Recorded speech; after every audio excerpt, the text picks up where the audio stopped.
آپ اپنے خاندانوں میں اپنے گھرانوں میں دیکھیں، شادی بیاہ ہوتے ہیں.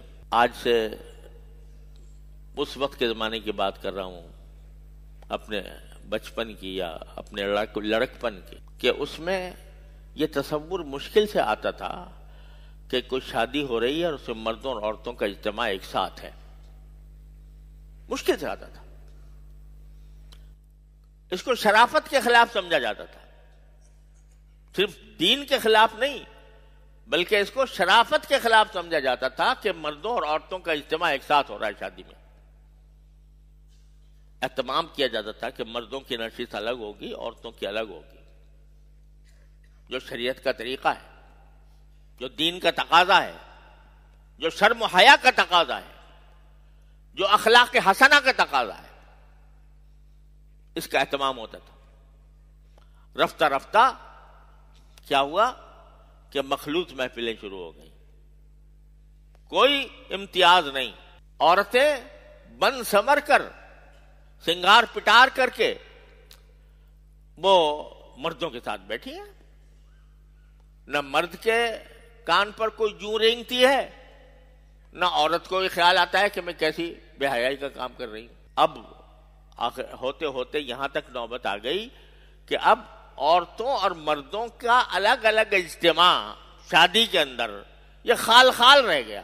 کوئی بیچارہ مولوی ملا ہے یا کچھ مولوی سے تعلق رکھنے والا کوئی آدمی ہے تو وہ بے شک شادی کر لے گا اس طرح جس طرح کرنی چاہیے، لیکن عام رواج ہوتا جا رہا ہے.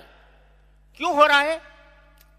اس لیے ہو رہا ہے کہ جب یہ صورتحال پیدا ہوئی تھی اور آج بھی کوئی اس کو برائی نہیں سمجھ رہا، نہ کسی کو یہ توفیق ہوتی ہے کہ اس کے اوپر کوئی روک ٹوک کر لے. اگر گھر کا بڑا، خاندان کا بڑا اگر وہ کہہ کے نہیں، اگر تم نے الگ الگ اجتماع نہ کیا میں تمہاری شادی میں شریک نہیں ہوں گا، تو مجال ہے کسی کی کہ اس مخلوط اجتماع کر لے. لیکن بڑے خاموش ہیں خاندان کے بڑے بھی، جن کی بات سنی جاتی ہے، جن کی بات مانی جاتی ہے، وہ بھی کہیں کہ جی کیا کریں، بچے ہیں، ان کا جیسے رواج چل رہا ہے اسی طرح بچے بھی چل رہے ہیں. خدا کے بندو، آخرت میں گردن پکڑی جائے گی کہ تم بڑے تھے خاندان کے، تمہارا فرض تھا کہ پورے خاندان کو برائی سے روکو، غلط کام سے روکو. یہ نہ سمجھو کہ تم نے صف اول میں نماز پڑھ لی تھی اور تم جمعہ کی نماز میں آ جایا کرتے تھے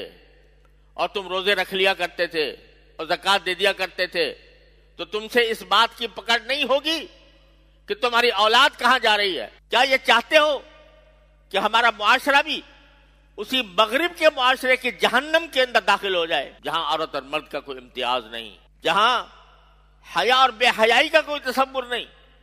تم بھی چاہتے ہو کہ تمہارا معاشرہ ایسا ہو جائے؟ اگر نہیں تو پھر یاد رکھو یہ تمہاری نمازیں تنہا کام نہیں آئیں گی، یہ تمہارے روزے تنہا کام نہیں آئیں گے. آخرت میں گردن پکڑی جائے گی.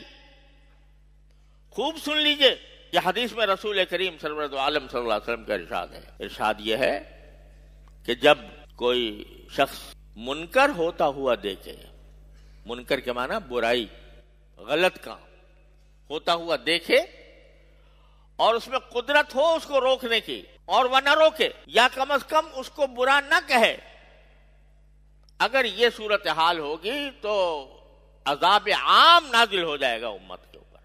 فَيَعُمُّهُمُ اللَّهُ بِعِقَابٍ، اللہ تعالیٰ نے فرمایا.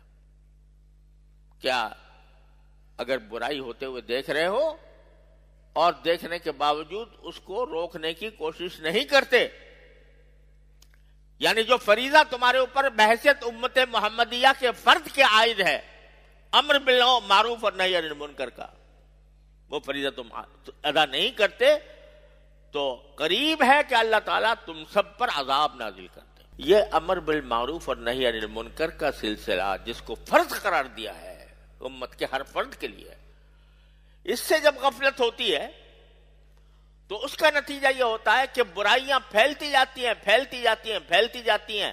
روکنے والا کوئی نہیں ہوتا، برا کہنے والا کوئی نہیں ہوتا، تو وہی رواج بن جاتا ہے، وہی فیشن بن جاتا ہے، اور لوگ کہتے ہیں بھائی ہم کیا کریں، ساری دنیا اس طرح کر رہی ہے تو ہم کیا کریں، ہم بھی ایسے ہی کریں گے. اگر امر بالمعروف اور نہی عن المنکر یعنی اچھائی کا حکم اور برائی سے روکنا، یہ پہلے دن سے ہر مسلمان اس کو اپناتا تو ممکن نہیں تھا کہ برائیاں پھیل جائیں۔ برائیاں اس لیے پھیل رہی ہیں کہ ہم خاموش ہیں، برائی ہوتے ہوئے دیکھتے ہیں اپنی آنکھوں کے سامنے، اور ہمارے چہرے کے اوپر کوئی شکن بھی نہیں آتی، اس کے نتیجے میں پھیل رہی ہیں برائیاں۔